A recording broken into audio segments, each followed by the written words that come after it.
नमस्कार, मेरा नाम मयंक चतुर्वेदी। मैं Maa Kalyanika public school, Pendra road, Chhattisgarh से।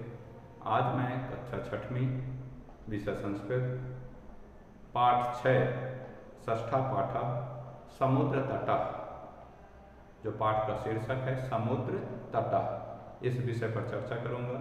मैं बच्चों से चाहूँगा कि इस पाठ का अध्ययन बहुत अच्छे से करें। इसमें बहुत से बच्चे ऐसे होंगे जो अपने पेरेंट्स के साथ, अपने अभिभावक के साथ कहीं ना कहीं घूमने के लिए समुद्र के किनारे गए होंगे। यदि वो गए होंगे तो निश्चित ही यह पाठ उन्हें याद के तौर पर, स्मरण के तौर पर उस जगह के लिए कुछ समय के लिए ले जाएगा और वो पूरी तरह से कल्पना करेंगे कि हाँ, जो इस पाठ में लिखा है, जैसा इस पाठ में बताया गया है, हम गए थे, हमने देखा है, वैसा ही है।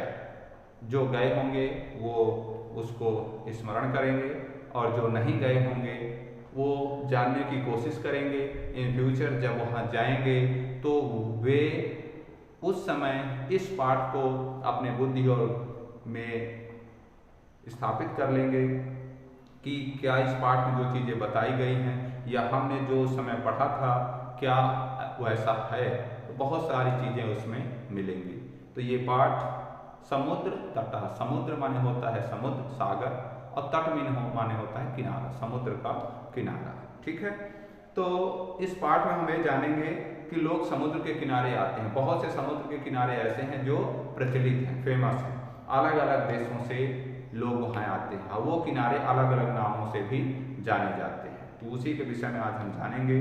तो इसमें पहला पैराग्राफ लिखा है, ऐसा समुद्र तटः, एक चित्र बना हुआ है समुद्र के किनारे का और उस चित्र को देख करके बताया गया है कि ऐसा समुद्र तटः, ऐसा माने यह, समुद्र माने समुद्र, तटः मीन्स किनारा, यह समुद्र का किनारा है।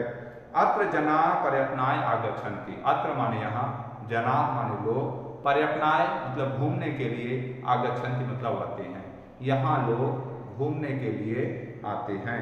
केचन तरंगई क्रीडन्ति, कुछ लोग तरंग, तरंग जब समुद्र में लहरें आती हैं तो लहरों को तरंग बोलते हैं, कुछ लोग उनके तरंगों से खेलते हैं। केचन च नौकाभि जल विहारम कुर्वन्ति, और कुछ लोग उस समुद्र में नाव चलती हैं तो नाव में बैठकर उस पानी में विचरण करते हैं तो उसका आनंद लेते हैं।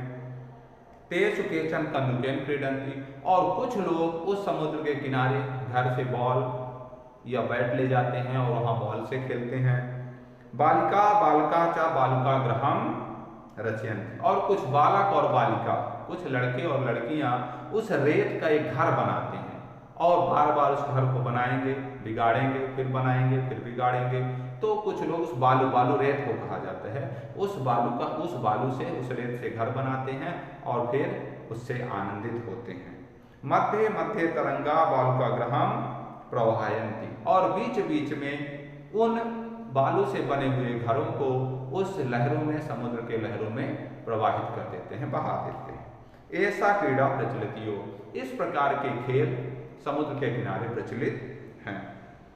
मध्य मध्य तरंगा बालुका गृहम प्रवाहयन्ति, बीच बीच में वह तरंगों में अपने बालू के घर को प्रवाहित कर देते हैं। ऐसा क्रीड़ा प्रचलित हो, इस प्रकार के खेल वहाँ प्रचलित हैं। समुद्र तटः न केवल पर्यटन स्थानानि, समुद्र के किनारे न केवल पर्यटन के लिए हैं बल्कि अत्र मत्स्य जीवनापि स्वजीविकाम चालयन्ति, बल्कि वहाँ जो मछुआरे होते हैं वे भी अपने जीवन का, जीविकोपार्जन, अपने जीविका का साधन चलाते हैं। मीन्स मछुआरे समुद्र के किनारे टेंट बनाकर, तंबू बनाकर, अपनी झोपड़ी बनाकर वहाँ रहते हैं और सुबह शाम मछली पकड़ने का काम करते हैं और मछली पकड़ करके उन्हें बेचते हैं और बेच करके जो भी अपने दैनिक जीवन में वस्तुएं लगती हैं उनको खरीद करके अपना जीवन यापन करते हैं। तो जितने भी मछुआरे होते हैं वो अक्सर समुद्र के किनारे ही पाए जाते हैं, वहीं उनका निवास होता है।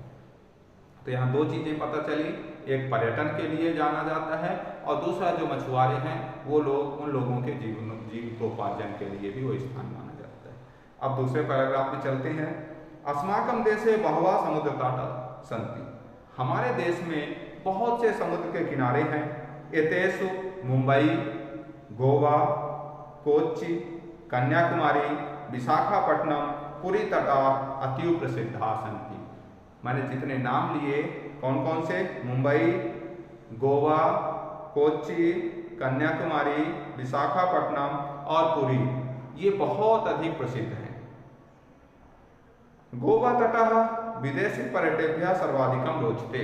जो गोवा का समुद्र का किनारा है वह विदेशियों के लिए पर्यटन का बहुत प्रसन्न या अच्छा लगने वाला स्थान माना जाता है। विशाखापट्टनम तटः वैदेशिक व्यापाराय प्रसिद्धा। जो विशाखापट्टनम का समुद्र का किनारा है वह विदेशियों के व्यापार के लिए प्रसिद्ध है। कोच्चि तटः नारिकेल फलेभ्यः ज्ञाते। और जो कोच्चि तट है वह नारियल के फल के नाम से जाना जाता है। मुंबई नगरस्य जुहु तटे सर्वे जना स्वैरम विहरन्ति। और मुंबई तट का जो समुद्र का किनारा है वहाँ लोग बहुत अच्छे से अपने सस्वर घूमने का, बात करने का आनंद प्रदान करते हैं। चेन्नई नगरस्य मेरीना तटः देशस्य सागर तटेषु दीर्घतमा। चेन्नई नगर का समुद्र का किनारा जो है वह सभी सागरों में से सबसे बड़ा समुद्र का किनारा माना जाता है और उसका जो नाम रखा गया है उसका नाम मेरीना तट। जो चेन्नई का समुद्र का किनारा है वह सभी सागरों में से बड़ा माना गया है और उसका नाम मेरीना तट के नाम से जाना जाता है। अब चलते हैं तीसरे पैराग्राफ में। तीसरे पैराग्राफ और लास्ट पैराग्राफ में बताया गया है कि भारतस्य त्रिषु दिशासु समुद्र तटा सन्ति। भारत के तीनों दिशाओं में समुद्र का किनारा है। दिशाएं कितनी होती हैं? 4, ठीक है, पूरब, पश्चिम, उत्तर और दक्षिण। आपने इंग्लिश में पढ़ा होगा news, NEWS, news, north, east, west, south. 4 दिशाएं होती हैं। चारों दिशाओं में से 3 दिशाओं में समुद्र के किनारा हैं। एक ऐसी दिशा है जिसमें समुद्र का किनारा नहीं है। तो आइए देखते हैं। जो पूर्व है, पूर्व दिशा है, पूर्व दिशा में बंगोपसागर है, पश्चिम दिशा में अरब सागर है, उत्तर दिशा में कोई भी सागर नहीं है और दक्षिण दिशा में हिंद महासागर है। इसको आप ध्यान रखेंगे। पूर्व में बंगोपसागर, पश्चिम में अरब सागर और दक्षिण में हिंद महासागर और उत्तर में कोई भी सागर नहीं है, ठीक है। तो सबसे पहले जाने भारत के तीनों दिशाओं में समुद्र के किनारा हैं। अस्मात् एव कारणात् भारत देशः प्रायद्वीप इति कथ्यते। इन्हीं कारणों से हमारे भारत देश को प्रायद्वीप भी कहा जाता है। पूर्व दिशायाम बंगोपसागर, जो मैंने आपको बताया कि पूर्व दिशा में बंगोपसागर है। दक्षिण दिशायाम हिंद महासागर, दक्षिण दिशा में हिंद महासागर है। पश्चिम दिशायाम च अरब सागर अस्ति और पश्चिम दिशा में अरब सागर। एतेषां त्रयाणामपि सागराणां संगमः कन्याकुमारी तटे भवति। इन तीनों महासागरों का जो संगम है वह कन्याकुमारी के तट पर है। आगे अभी मैं बताऊंगा आपको विषय में। फिर अत्र पूर्णिमायां चंद्रोदयः सूर्यास्तम च युगपदेव द्रष्टुम शक्यते। अत्र मतलब यहाँ, कहाँ? कन्याकुमारी के तट पर पूर्णिमा के दिन चंद्रमा का और सूर्य का एक साथ अस्त होना और निकलना देखा जाता है। फिर से ध्यान दीजिएगा। अत्र पूर्णिमायां चंद्रोदयः सूर्यास्तम च युगपदेव द्रष्टुम शक्यते। पूर्णिमा के दिन चंद्रमा का निकलना और सूर्य का अस्त होना दोनों एक साथ देखा जाता है। कैसे? मैंने जैसे आपको पहले बताया था कि इनमें से बहुत से बच्चे ऐसे होंगे जो अपने पेरेंट्स के साथ गए होंगे। पेरेंट्स भी हैं जो गए, जाकर के वहाँ देखे होंगे। खास तौर से जब हम कन्याकुमारी जाते हैं और कन्याकुमारी जाने के बाद केवल वहाँ एक ही चीज़ देखी जाती है बहुत अच्छे से कि जब सूर्य का अस्त होना, जब सूर्य अस्त होता है तो ऐसे लगता है कि पूरे गोले आकार में होता है। पहले कुछ भाग उसका, कुछ भाग अंदर पानी के अंदर जाता हुआ दिखेगा, फिर थोड़ा ज़्यादा, फिर थोड़ा और ज़्यादा, फिर थोड़ा और ज़्यादा और लास्ट में ऐसे ही आता है कि पूरा सूर्य पानी के अंदर चला गया। ऐसा होता नहीं, बिल्कुल फैक्ट है, ऐसा होता नहीं है। लेकिन कन्याकुमारी में पूर्णतः ऐसा ही देखा जाता है कि सूर्य ऐसे लगता है, जब सूर्य निकलता है तो ऐसे लगता है कि सूर्य समुद्र से निकल रहा है। पहले थोड़ी से आकार में, फिर थोड़े और बड़े आकार में, फिर थोड़े और बड़े आकार में, फिर पूर्ण आकार में आता है। तो केवल और केवल वहां सूर्य का निकलना और चंद्रमा का अस्त होना, या सूर्य का अस्त होना और चंद्रमा का निकलना, दोनों पूर्णिमा के दिन दोनों को एक साथ देखा जाता है। युगपदेव मतलब दोनों को एक साथ, एक तरफ सूर्य का अस्त होना और एक तरफ चंद्रमा का निकलना एक साथ देखा जाता है।